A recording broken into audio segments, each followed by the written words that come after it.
So welcome pala sa ating show, Coach Tim. Coach Tim Mocho, the best trader sa Philippines. Thank you. Best prop firm trader ng TMT. So, naniniwala ka ba, Coach Tim? Ikaw yung pinakamalapit na coach sa TMT? Oo naman, Coach. Kailangan walang makapag-outwork sa akin. Dapat ako yung... Sabi mo ba yan? I outwork everyone. Malupit. Ilan taon ka na ba, Coach Tim? 20 years old. 20 ka pa lang? Bakit puro jowa ka? Ganun talaga. Pagkape, pang matanda na yun. Gatas ka muna. Daming bloopers. So, Coach Tim, paano ba yumaman sa prop firm? Okay, so... In general kasi sa trading, di ba? Paano yumaman? Mag-profit ka lang malaki. So, sa prop firm, ganun din naman. Pero, exclusively kasi, pagdating sa prop firm, kailangan mo muna siya ipasa. At saka, syempre, kung yung goal mong yaman, kukuha ka ng account na related talaga dun sa gusto mong yaman. So, for example, $100,000 na capital. So, magkano yun, Coach? Di ba? 5 million. Yan, So, ang problema pala, Coach Tim, paano yung mga taong gets ko naman maganda yung prop firm. Diba? Yung prop firm, ipa-fund ka ng companies. Pero, kailan ko ba malalaman na ready na ako? So, kadalasan, pwede natin sabihin dyan, di ba? Mag-journal ka or mag-gain ka muna ng confidence sa trading mo. Pero naniniwala kasi ako, Coach, na you will never know unless you try talaga eh. Kasi madaming tao na pina-perfect nila yung condition nila bago sila mag-prop. Pero pwede mo din naman i-enhance yun habang nasa prop ka na. Ganda. Katulad in my case, hindi ko naman totally pin-perfect yung strategy ko, hindi ko naman talaga pin-perfect yung psychology ko bago ako mag-prop. Eventually, parang hahanapin mo lang kung saan ka na comfortable. Kasi pag nag-prop ka na,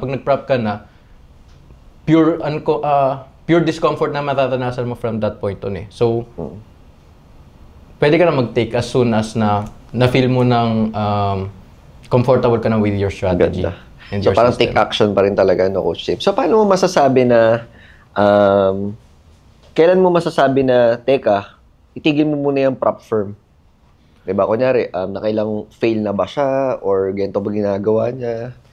Okay, so, unang-una kapag siguro masasabi kong attempt na challenges is 3, sunod-sunod kang 3 naka-fail, I think that's enough for you to say na para may kailangan mo na ako ayusin outside bago ako sumabak ulit sa battlefield. Kasi kadalasan, ang nangyayari sa mga traders is dahil sa opportunities ng prop firms, nasisilaw sila na take ng challenge. Yung iba, kumukuha sila sa credit card, ang dami na nilang utang para lang sa challenges. Kasi nag-expect sila na one big payout, bayad na lahat ng mga expenses nila. But in reality, naghuhukay lang sila ng malalim na hole para sa kanila. So I think na mas maganda mag-step back ka muna sa battlefield bago ka sumabak ulit.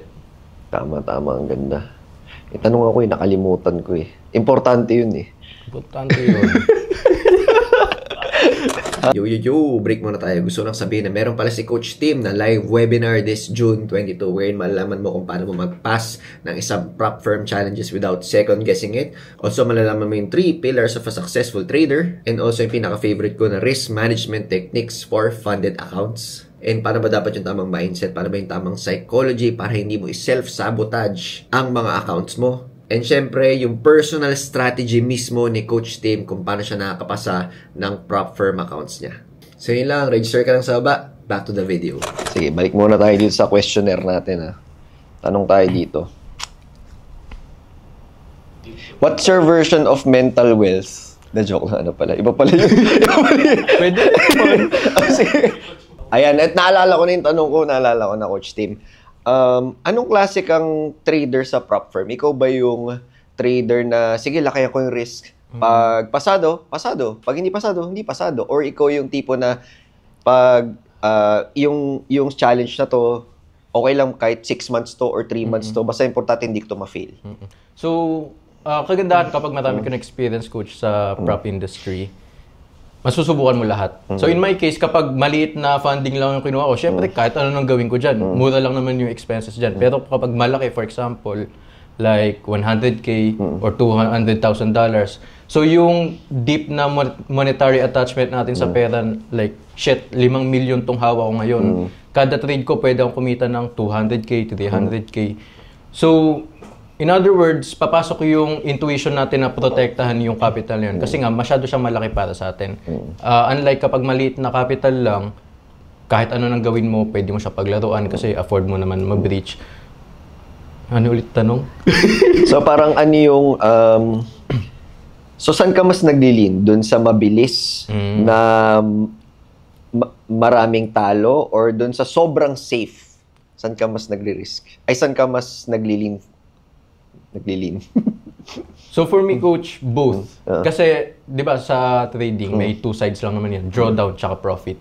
So ako kasi, kapag natatalo ko, gusto ko maliit lang. Pero kapag nananalo ako, gusto ko big time. So in my case, kapag nagtitrade akong prop, kapag meron na akong profits, pwede ko siyang gamitin as cushion. Parang meron ako safety net. So yung mga naging ko ng profits, ayun ngayon yung i-risk ko for more bigger profits. Pero kapag in drawdown ako, syempre, medyo conservative yung magiging approach ko. So in other words, kapag losing ako, I will be conservative. Kapag winning naman ako, super aggressive naman. So both. So paano pala natin ma-differentiate, Coach Tim, yung mga yung nagla-live sa prop firm? Ikaw ba, same ba yung way mo mag-trade sa live tsaka sa prop firm? So pagdating dyan, common misconception kasi na nakikita ko sa trading industry, ayoko yung prop firms kasi may mga rules yan. Pero for me, sobrang liit lang naman ng adjustment, coach. More on risk management side lang siya. Kasi for example, sinasabi ng iba, ayoko sumunod sa mga rules na yan. Pero what they don't know is pwede nilang i-leverage yung opportunities ng prop. And pwede nilang i-leverage yung opportunities ng prop for the cost of a small adjustment lang sa system nila. So yun nga parang sabi nga nila, old dogs can't learn new tricks. So medyo ako doon, tinatamaan ako doon. Sabi prop firm. Kasi walang ganyan nung panahon ko. Puro live kami dito.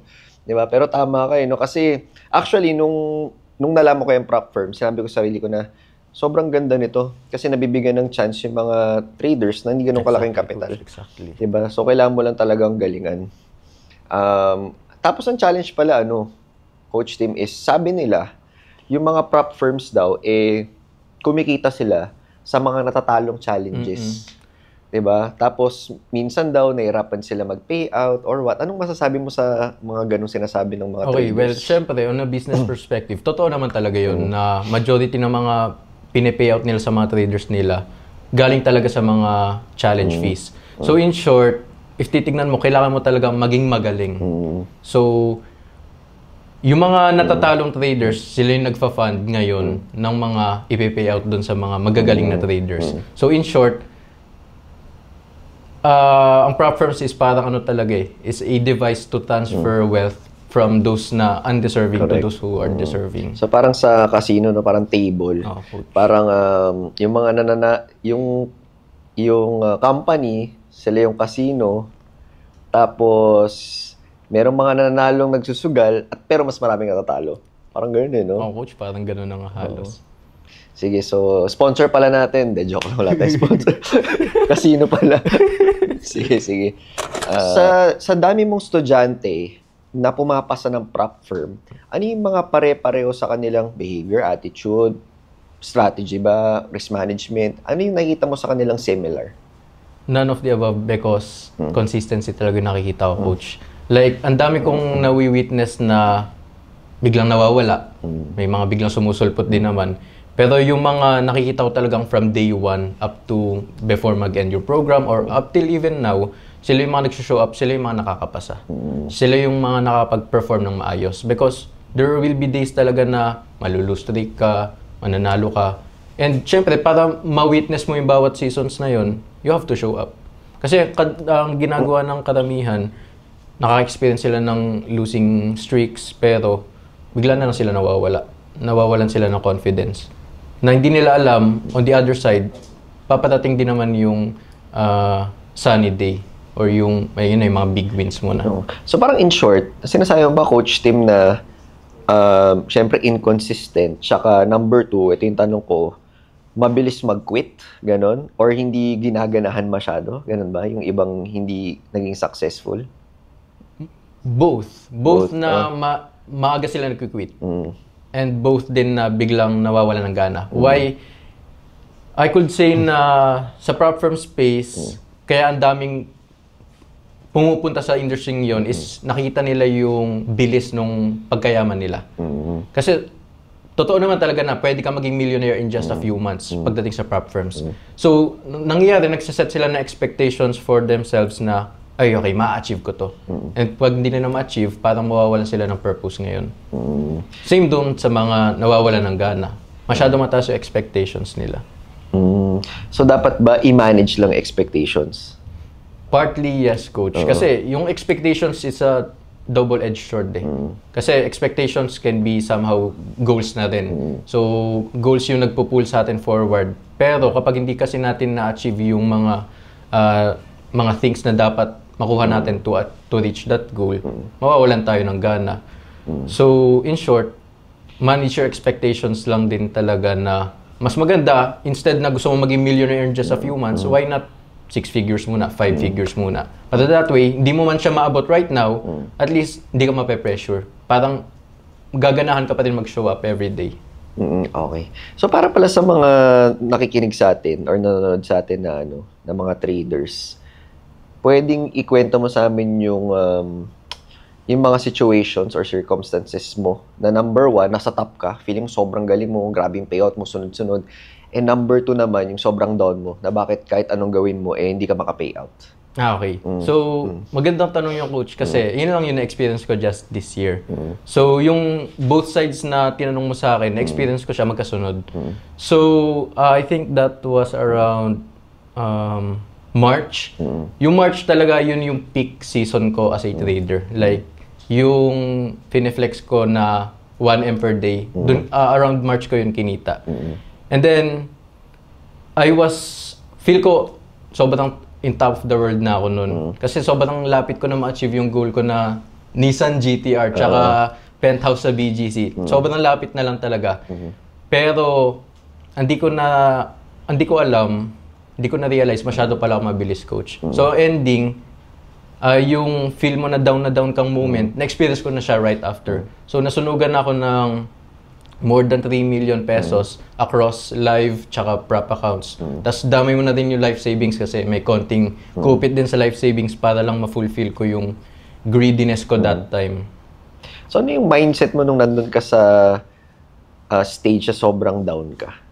So, una kong ginawa that day na na-realize ko na sobrang laki na pala nung nawala ko or halos nawala ko lahat ng mga pinaghirapan ko.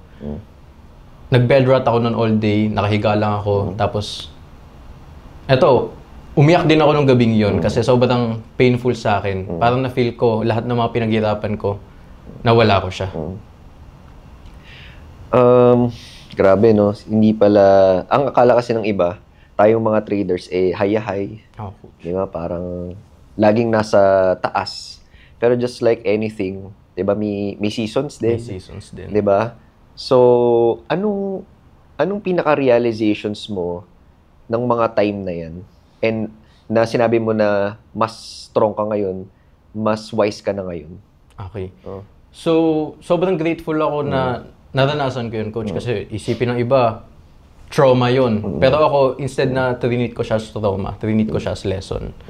So, nung times na down ako, parang binigyan ko yung sarili ko ng time talaga, i-absorb lahat na nangyari. Tapos ma-feel ko lang yung emotions na it's okay, na nangyari yan. And then eventually, kailangan mong mag-bounce back talaga. So yung naging bouncing back sa akin, yun na yung nagbigay talaga sa akin ng clarity sa lahat.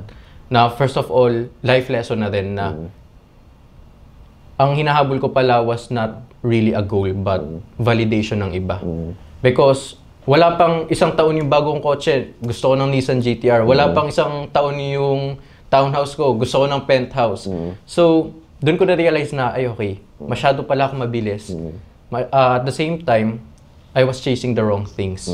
So, yung bounce back for me was realizing na mali pala talaga hinahabol ko. And then, firstly, sa trading, na-realize ko na kung gusto kong kumita ng ganong amount ulit, kailangan kong ma-endure talaga yung pain na naranasan kong yun. Kasi may nabasa akong quote na, if you want to earn $1 million, you must learn to endure $1 million worth of pain.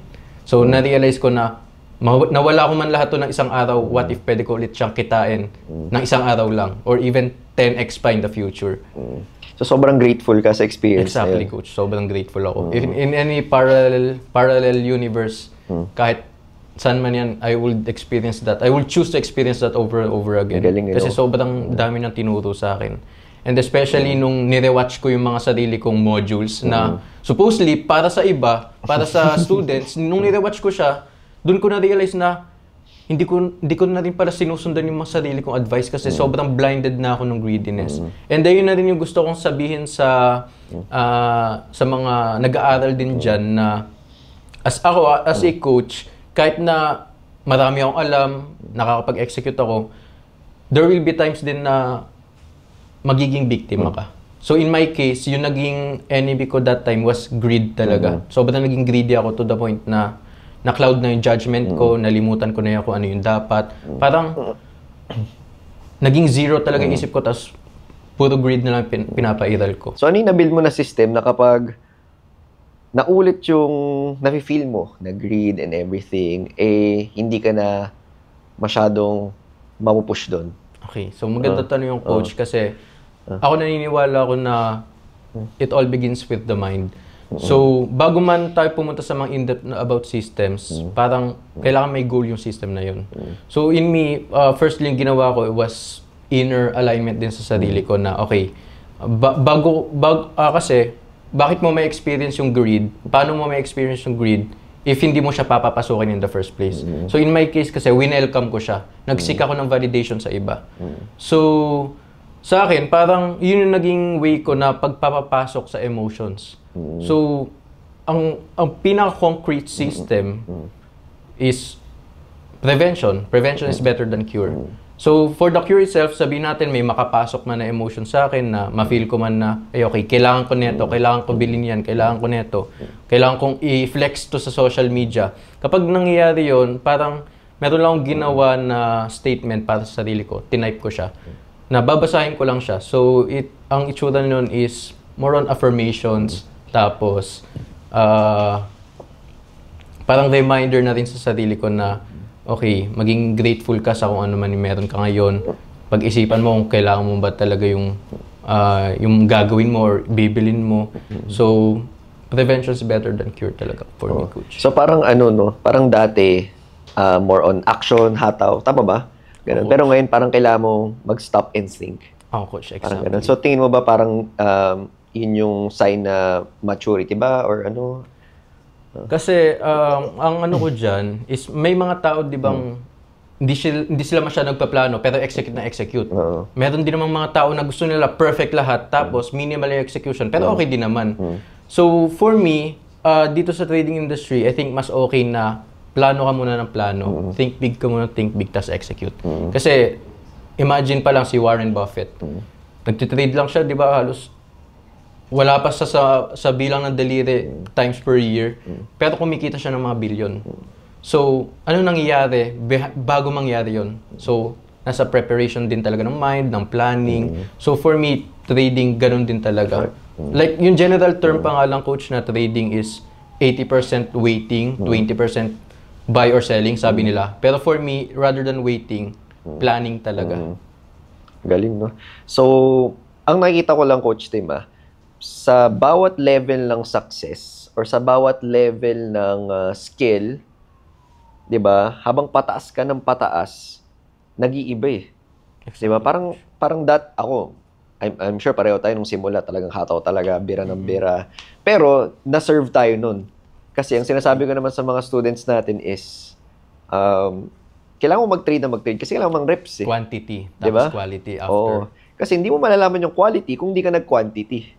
'Di ba? So ngayon na sabi mo nga million na yung goal natin, mga ganito kalaking pera, iba na talaga yung labanan. Coach. 'Di ba? So sobrang ang lupit kasi kita ko talaga yung mas naging grabe yung wisdom mo, grabe yung na-build mo na mindset, 'di ba? Which is gusto ng iba makuha yung meron ka, pero are they willing na maranasan yung mga naranasan mo? Coach. Parang ganyan eh, no? Totoo yun. So, bago pala nangyari lahat ng to, bago naging normal sa yung 7 figures, ganyan. Saan ka ba nagsimula? Nagsimula ako, term na 0 talaga. So, lahat nung meron ako right now, or even before ako mag-trade, pinaghirapan ko talaga siya, coach. So, parang I can proudly say na from 0 talaga to something, from nothing to something, na nagawa ko siya. So, yun talaga yung humble beginnings ko before na bago man ako mapadpad in the first place, di ba, naging freelancer ako, tapos 3 jobs, working at the same time. Yun yung naging foundation ko. And again, grateful din ako na na-experience ko yung mga ganong pain. Kasi nga, nagbibigay din siya sa akin. Lahat ng mga life lessons actually na napupulot ko in life, from mga podcast to quotes, may apply at ma-apply mo talaga siya sa trading, coach eh. So, paano mo na-develop yung ganyan? Kasi, I'm sure hindi lahat ng kabataan, di ba? Pareho mo ng mindset.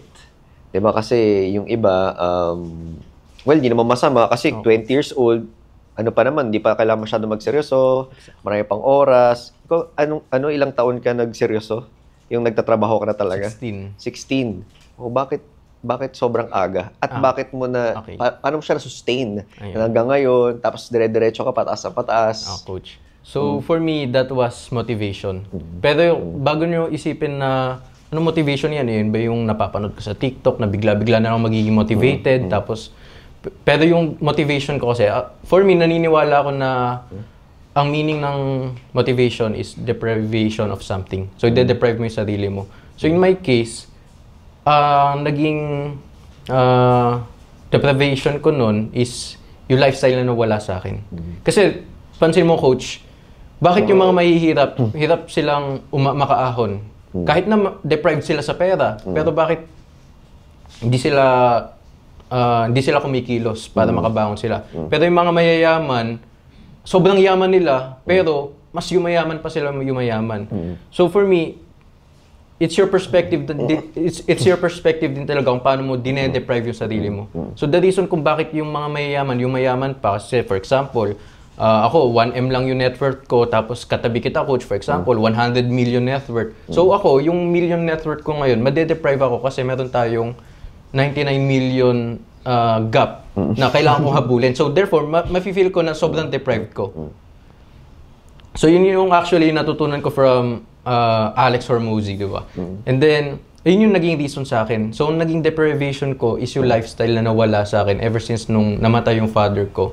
Na-experience ko na kung ano yung pakiramdam ng magandang lifestyle, yung wala kang pinoproblema, happy-happy ka na lang. Tapos nung nawala sa akin yun, sobrang laki na na-deprive sa akin to the point na kailangan ko siyang makuha ulit.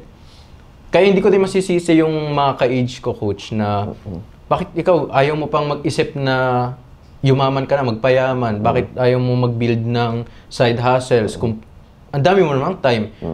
Pero ayun nga, parang it's their motivation din kasi, or situation nila sa point ng buhay na hindi pa sila masyadong deprived. Kaya ako, sobrang deprived ako that time. Ginawa ko whatever it takes para lang makabangon ulit. Galing. Congrats. Sige. Move on tayo sa mga questions natin dito. Sige, ito medyo technical tong mga nandito. 'Di ba? Ano yung personality mo na sobrang nakakatulong sa'yo? Yung pinaka nakakatulong sa'yo when it comes to trading? So, yung ba yung grit? Yung ba yung pagiging meticuloso? Ano tingin mong personality?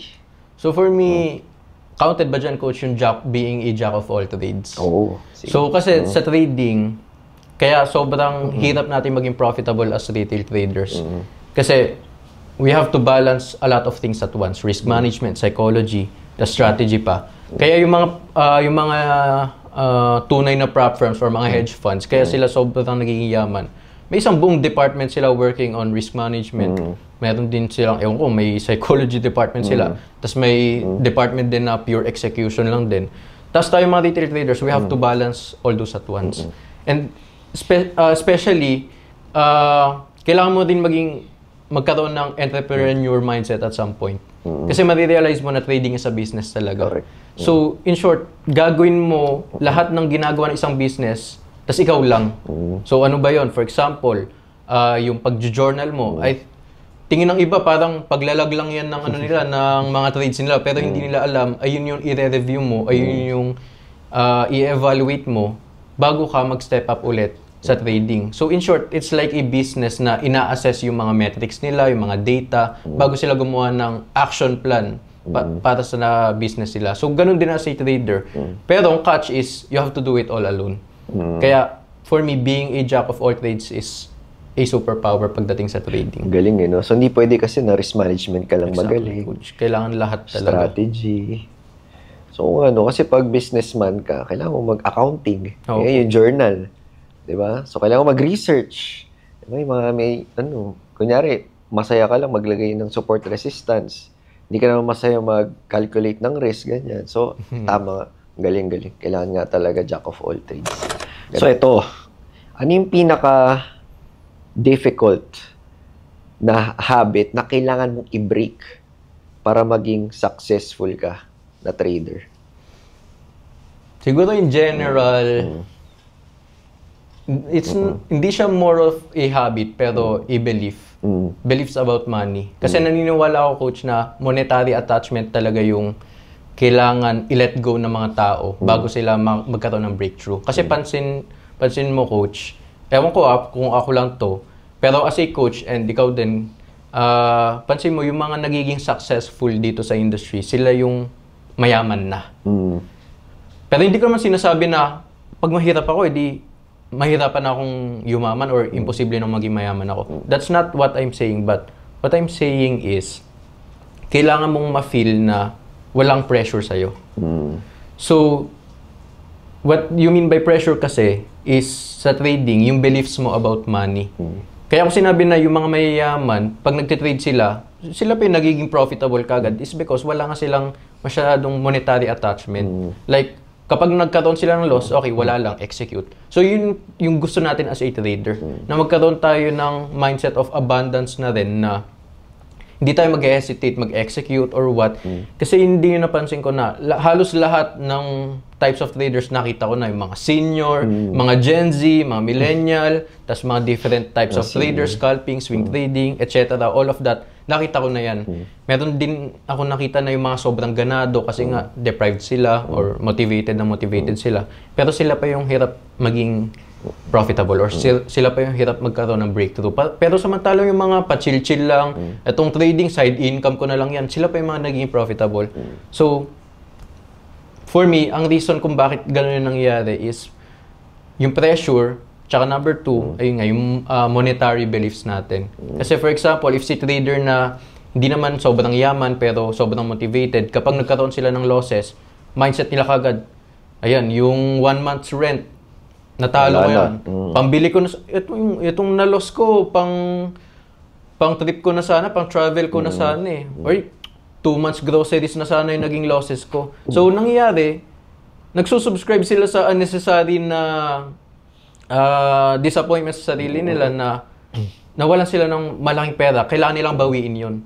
So, in short, sobrang laking pressure para sa mga taong may malakas na beliefs about money or attachment sa money. Sila yung hirap magkaroon ng breakthrough. Correct. Especially, itong industry to, sobrang money-oriented talaga. Mahirapan kang maging successful if hindi mo ma-let go yung mga beliefs mo about money. So, kailangan talaga magkaroon ka ng abundance at some point. Kaya nga nila sinasabi, coach, di ba, na execute ka lang, take ka ng risk. Kaya nila sinasabi mag-take ka ng risk is gusto nila ma-experience mo yung mga ginagawa na ng mayaman na kung tutusin, hindi naman sila nagtitake ng risk kasi para sa kanila, maliit na pera lang yun. Kaya ngayon, sa mga hindi naman sobrang yaman na traders, sinasabi sa'yo na mag-take ka ng risk is para magkaroon ka nga ng some sort of abundance na rin na huwag ka mag-hesitate mag-execute kasi dito sa mundo na full of uncertainties, may magiging outcome din naman yung risk na tinake. Correct. So parang sa mga businessman, no, Coach Tim, kasi marami namang businessman, actually 99%, 99.9, nalugi sila at some point. Diba? So nag-take din sila talaga ng risk. So same din pala sa trading, no? Exactly. Na no risk, no reward. No risk, no Ferrari. No risk, no Ferrari. So ano itsura ng sa'yo? I-paint mo naman yung itsura ng time and financial freedom para sa'yo? So for me, well, ang cliche na sagot dyan, charts by the beach, or nakatira ka sa expensive na house, condo, naka-sports car ka. Well, sinubukan ko din naman, ayun literally yung kwento ko kanina, hinabol ko din yun at some point. Pero what I realized is, parang living without worry lang talaga yung pinaka-pleasure para sa akin. Peace of mind. Peace of mind. Like, bonus na lang yung mga stuff na, kung tutuusin, ako, matravel din naman ako, pero yung mga sinasabi na charts by the beach, promise, pero never mo may experience yun kasi kapag nasa vacation ka talaga, for the Instagram pictures lang yung charts by the beach eh. Kaya for me, time and financial freedom, parang halos zero to no worry talaga when ginagawa mo yun. Like kapag nagta-travel ka, coach, di mo naisipin na magkano kayo maging expenses ko dito sa travel na to, or may pambayad pa ba ako ng bills ko next month sa mortgage ko. Pag hindi mo na na-experience yung mga ganong scenario, feeling ko yun na yung peak na freedom, time, financial, tsaka mental freedom na din para sa akin. Para sa akin lang Ayan. So pag nawala ang trading, wala ang prop firm, sino si Coach Tim? Ako, since may background na ako sa freelance, at the same time, naging video editor, naging graphic designer, tsaka copywriter ako. Feeling ko, I would have a freelance agency. Kasi, ako naniniwala ako na pag nag-focus ka talaga on one thing, pwede kang magkaroon ng breakthrough dyan eh. So, hindi ko din naman sinasabi na mas naging successful sana ako if pinurso ko lang yung freelancing. Well, posible naman talaga yun, pero ayun, ganun yung magiging itsura ko siguro. Owner ako ng freelance pero ang galing ng agency. Coach Tim kasi freelancer ka. Bakit hindi ka tumigil na magiging okay ako na freelancer? Bakit naisip mo na freelance agency? Ako, parang doon naman talaga papunta lahat, Coach. Like, for example, mag-i-start ka as a video editor, gagaling ka, sobrang lupit mo, may kukuha sa'yo malupit na company, then eventually, pwede ka naman din mag-build something on your own. Parang everyday talaga you're growing. So in my case, ako din naman, nag-grow din ako, naging malupit na graphic designer, copywriter, and then video editor. Na I thought na kapag continue ko lang yun for how many years, feeling ko, ayun nga, kasi, di ba, nagbibigay ako ng pressure sa sarili ko na I want to outwork everyone. Parang para sa akin lang yun na okay, nakita ko to, mas matrabaho sa akin, hindi ako papayag. Kailangan mas malupit ako doon. So, syempre, kinikip ko lang yun sa sarili ko. So, ganun yung feeling ko, Coach, kahit sa industry talaga ako mapadpad, I'm confident on myself na kaya akong mag-perform ng maayos, or kahit hindi naman outperform everyone, but I can manage to be exceptional. Kasi ayun yung shinare ko sa content ko na nakaraan. It's not about what you do, it's how you do it. Correct. So ano palang masasabi mo sa mga tao na hirap sila magkaroon ng confidence na meron ka? Kasi I'm sure, kailangan talaga yun sa lahat. Diba? Sa lahat ng industry, kailangan mo talaga ng self-confidence. Kasi kung di, wala talaga mangyari sa'yo. So ano yung pwede mong maibahagi sa mga taong hirap magkaroon ng confidence? So pagdating sa confidence, repetitions lang talaga siya, Coach. Like, pwede kang mag-meditate, self-affirmations, pero ending, for example, for public speaking, paano ka gagaling at public speaking, kailangan mo siyang gawin over and over and over again hanggang sa manina lang sa'yo yung pag-speak. Paano ka magkakaroon ng confidence sa trading? Paano ka magkakaroon ng confidence sa strategy mo? Kailangan mong i-backtest, kailangan mong patunayan sa sarili mo na it's working. So reps. Kahit sa backtesting, reps lang din yun. And then eventually, doon ka magkakaroon ng confidence. Okay. Kaya, for example, nung high school, pag may mga crush tayo, nahihiya tayong lumapit. Bakit tayo nahihiya? Wala tayong confidence. Kasi nga, di pa natin na-experience yung scenario na yon sa buhay natin.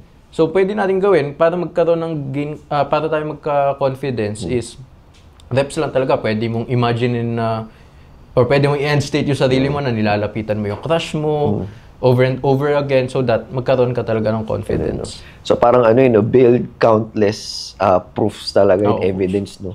Reps para walang, kunyari si Curry, never naman mawawalan ng confidence yun kasi nakailang beses na tumira ng 3 points eh. Parang ganun. Eto, so ano yung tanong na What question do you wish someone ask you more often? And how would you answer it? Siguro, paano mo ginawa? Kasi yun yung lagi kong nakukuhang tanong, especially from my friends, tsaka sa mga iba kong kakilala. Uy, Tim, paano mo ginawa? So, kasi lagi nilang tanong ano ba yung ginawa mo? Pero, again, sinasabi ko nga on my platform, it's not about what you do, it's how you do it. So, rather than, kapag tinanong mo sa akin ano yung ginawa mo, sabihin ko lang sa'yo, naging masipag. Hindi, i-half-ask kita. Kasi nga, parang lagi mong tinatanong ano yung what, pero it's about the how. Kapag tinanong mo coach or team, paano mo ginawa, dun kita saseryosohin. And then kapag tinanong sa akin ngayon ng isang tao na paano mo ginawa, bibigyan ko talaga siya ng step-by-step plan. So una, mag-set ka ng goal. Ano ba yung goal na gusto mo? Isa lang, hindi pwedeng marami. Kasi ayun talaga yung hihila sa atin eh. Bakit ka ba bumabangon? Bakit ka ba bumabangon kada araw? If wala kang sagot doon, kailangan mo ng medyo malupit na goal. And then, from that goal, mag-set ka lang ng time every day na pwede mo i-dedicate patungo sa goal na yun. And then, just do the hard work. Yo! Sobrang inspiring talaga ng story ni Coach Tim. Na-inspire ka ba? Gusto mo ng mga gatong klaseng mga podcast? If yes, comment mo naman sa baba. Yes, and if may natutunan ka, comment mo naman sa baba yung mga natutunan mo, and see you sa next video. Also, don't forget mag-register sa webinar ni Coach Tim sa baba. Ayan, June 22 yan. So again, paano mapumasa, strategy ni Coach Tim, mga risk management techniques, psychology, 3 pillars, lahat yan matutunan mo sa webinar. So yun lang, kita-kita sa next video.